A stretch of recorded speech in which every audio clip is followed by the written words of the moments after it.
As the seismic political change in the US sinks in, we ask, what will the next Trump presidency look like in both personnel and policy? Mr. Trump is said to be considering candidates for the top jobs in his new administration, whilst Joe Biden is preparing to address the nation from the Rose Garden later today. Well, earlier, Mr. Biden called Donald Trump and invited him for talks at the White House. After a hectic 24 hours, Kamala Harris last night conceded that her bid for the presidency was over. Samira Hussein reports.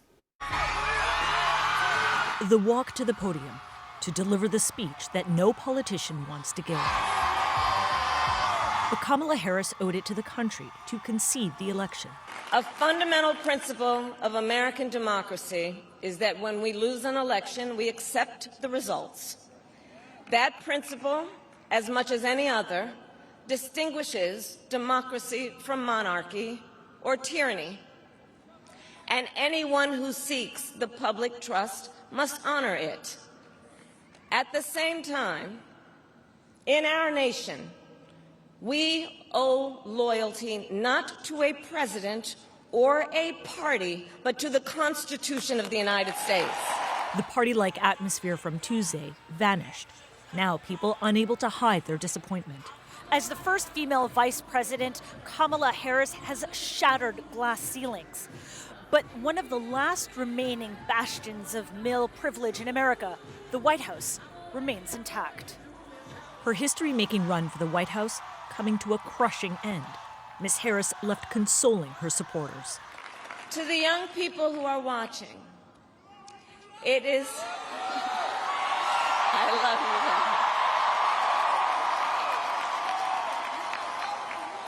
you. To the young people who are watching, it is okay to feel sad and disappointed. But please know it's going to be okay. A message of optimism they needed to hear. She did everything that she needed to do. She really helped me feel better about the results. As I was feeling down, I was upset, I was lost, I cried. I didn't know what to do. So she really helped me to feel better, get some sense of confidence. Even though things didn't go particularly in the way that we wanted it to, there are still hopes and things still have a positive side. I'm from Pennsylvania, so seeing it turn red, it broke my heart knowing that we were blue in 2020, we were progressive, we elected a Democratic governor in 2023, and I just don't understand. I was lost, I was hurt, I was heartbroken that this qualified woman, so perfect as a president, was just not chosen by our country, and it hurt me, it really did. Chosen by the party, but not by the electorate. Samira Hussein, BBC News, Washington. Well, let's go straight to Florida and Donald Trump's Mar-a-Lago estate. Our correspondent Helena Humphrey is there for us. And Helena, all attention now on who Donald Trump might select for his new administration. Absolutely, Geeta. Of course, the country has chosen their president. Now the president-elect goes about naming his cabinet. They do have to be Senate confirmed, but of course already some names are swirling, particularly when we know that Donald Trump often recruits his loyalists to top positions. Just some of the names that people are looking at already, of course. Elon Musk, his billionaire backer, in a tweet from Tiffany Trump, a photograph, a family photo. Elon Musk is pictured there, and we certainly know that on the campaign trail, Donald Trump has said on numerous occasions that he could name Musk to his cabinet to cut down on government waste, he has said. We're not entirely sure exactly what that would entail. Another name, of course, that is widely circulating, Robert F. Kennedy Jr., of course, the former presidential candidate who came out and threw his support behind Donald Trump. Donald Trump has said that he can do what he wants when it comes to food and medicines, potentially naming him to the health agency. Just taking a look at his previous comments, he is a vaccine skeptic. He has circulated conspiracy theories when it comes to HIV/AIDS. He has already said that he may ban some vaccines. He would have to be approved by the Senate. And then when it comes to issues such as foreign conflicts, of course. Some names that are being looked at. Could Mike Pompeo, previously, of course, served as US Secretary of State, could he be named to defense? And then another name here, which is being spoken about, is the Florida Senator, Marco Rubio. He has frequently said that he does not believe that further aid should be provided to Ukraine, something that we've also heard from Trump backers when we've been speaking to them across this country as well. So just some of the picks, some of the names that are currently being spoken about right now. And Helena, inflation and immigration were two of the other big Trump themes for this winning campaign. A lot of questions, obviously, as to how he's now going to govern when he takes office early next year. And I just want to play everyone, if you don't mind holding on, just a quick clip of Donald Trump, who was asked last year on the Hannity show on Fox News if he would in any way abuse power and seek retribution against his political opponents. Let's have a quick listen back.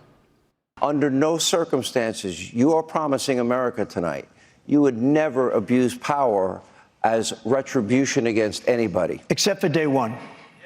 Except Look, for? he's going crazy. Except for day one. Meaning? I want to close the border, and I want to drill. That's not retribution. I'm gonna be, you know, he keeps, we love this guy. He says, you're not gonna be a dictator, are you? I said, no, other than day one.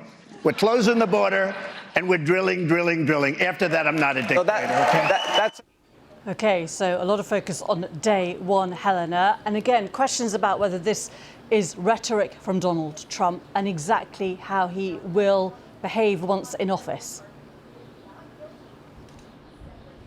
And of course, Geeta, we just don't know right now. But in terms of the level of power that he could have to enact his pledges, he could certainly be in a strong position, holding potentially what we call that trifecta of power here in Washington, the White House. Then we also know, of course, when it comes to the Supreme Court, in his previous presidency, he appointed conservative Supreme Court judges, which allowed, for example, for the Dobbs decision, repealing Roe versus Wade, granting women that federal right to an abortion. And then, of course, holding the White House. He could be in a strong position. And then when it comes to Congress as well, right now managing to take the Senate for the Republican Party, leaning Republican at the moment in the House. So certainly he could be in a strong decision. In terms of those pledges, Geeta, you know, one thing I did notice is that in his victory speech here in Mar-a-Lago, Florida, what he said was, promises made will be promises kept, because of course a lot of discussion about the kind of promises that politicians make to see them elected to power. But on that point of immigration, he has promised